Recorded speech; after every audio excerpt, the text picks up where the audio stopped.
Dilansir dari ayobandung.com, 3 kampus besar di Bandung yang punya cerita mistis menyeramkan. Dunia kuliah seolah-olah menjadi gemerlap baru bagi anak-anak muda yang baru lulus dari sekolah menengah atas. Tergambar dalam bayangan di kehidupan perkuliahan yang diwarnai dengan pengalaman seru, menegangkan, haru, dan cinta. Tapi jangan salah, terdapat perasaan lain yang akan muncul andai kamu datang ke kampus-kampus yang berada di dalam daftar berikut ini, yaitu rasa takut.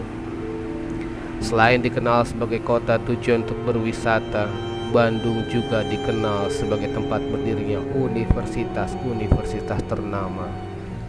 Dari sekian banyak universitas yang ada, terdapat beberapa kampus yang terkenal yang memiliki kisah horor dan seram yang sudah melegenda. Entah hanya sekedar kabar buruk atau pengalaman yang telah dibumbui, selalu ada pengalaman menyeramkan mengenai kampus mereka yang diceritakan oleh mahasiswa tua kepada mahasiswa baru. Berikut beberapa kisah seram dari berbagai universitas di Jawa Barat. Yang pertama, Kampus Institut Teknologi Bandung atau ITB. Selain terkenal karena merupakan tempat Soekarno belajar, Institut Teknologi Bandung juga terkenal sebagai kampus horor. Ada banyak cerita menyeramkan yang diwariskan secara turun-temurun oleh para kakak tingkat kepada mahasiswa di bawah mereka. Satu yang paling terkenal adalah penampakan seorang perempuan bergaun putih dan berambut panjang yang melayang di antara pepohonan Jalan Taman Sari. Penampakan serupa juga dikabarkan muncul di puncak Gedung Pusat Antar Universitas atau PAU, yang merupakan tempat seorang mahasiswa dulu pernah mengakhiri hidupnya dengan melompat. Laboratorium juga tidak luput dari munculnya kegiatan supranatural. Anak permesinan atau arsitek mungkin sudah hafal kebiasaan untuk mengakhiri kegiatan di laboratorium ketika hari sudah beranjak gelap. Pasalnya, banyak muncul peristiwa poltergeist atau benda bergerak sendiri yang memindahkan barang atau menghidupkan perangkat.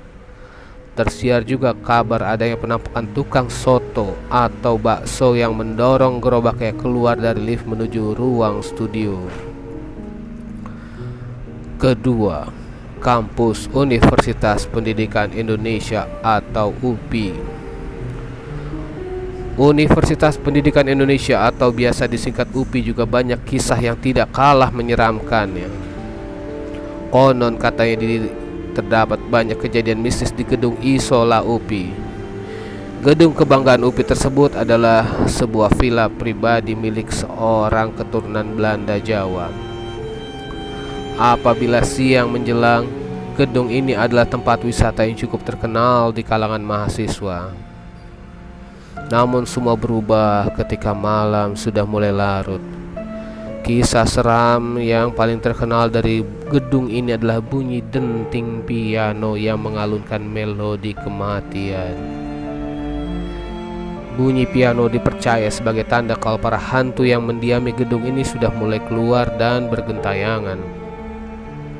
Salah seorang mahasiswa UPI yang telah lulus mengatakan kalau dia pernah melihat ada seorang wanita Belanda yang berada di gedung ini. Sementara yang lain mengatakan pernah mendengar jeritan perempuan dari sana. Selain gedung Isola, perpustakaan UPI yang bergaya klasik juga memiliki kisah seram. Di lantai 3 gedung ini pernah terjadi kesurupan manakala diadakan latihan dasar kepemimpinan yang diadakan oleh himpunan mahasiswa. Kesurupan juga terjadi di area Sport Hall atau daerah PDAM UPI. Kampus Universitas Pajajaran atau UNPAD. 3. Kampus terakhir dalam daftar ini yang terkenal menyeramkan adalah Universitas Pajajaran.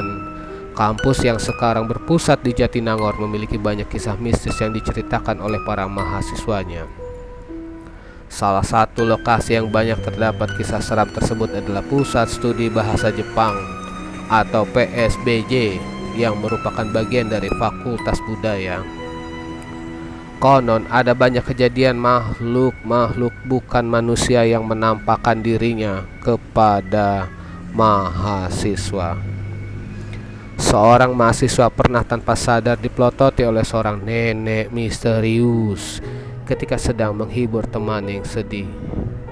Ada pula cerita tentang penampakan nenek yang menampakkan wajahnya di kaca jendela ketika acara jurit malam berlangsung. Lain lagi pengalaman yang dialami oleh tenaga pendidik di sana. Suatu hari ketika sudah sore, beliau sedang merapikan ruang dosen. Di tengah suasana yang sendirian, tiba-tiba teleponnya berbunyi. Tenaga pendidik tersebut lalu mengangkat telepon yang katanya berasal dari rumah yang tidak jauh dari area Unpad. Dari dalam telepon, lawan bicara protes terkait suara berisik yang ada sekitar di area dosen tersebut. Padahal tempat itu sedang hening. Seketika tenaga pendidik tersebut keluar dari ruangan tersebut. Itulah beberapa kisah menyeramkan dari berbagai kampus di Bandung yang mampu membuat bulu kuduk berdiri. Masih ada banyak kisah menyeramkan dari mahasiswa lain yang belum tersebar. Atau bisa jadi kamu sendiri yang akan mengalami pengalaman menyeramkan itu tak lama lagi. Saya Rifki, salah satu mahasiswa di kampus Bandung Utara.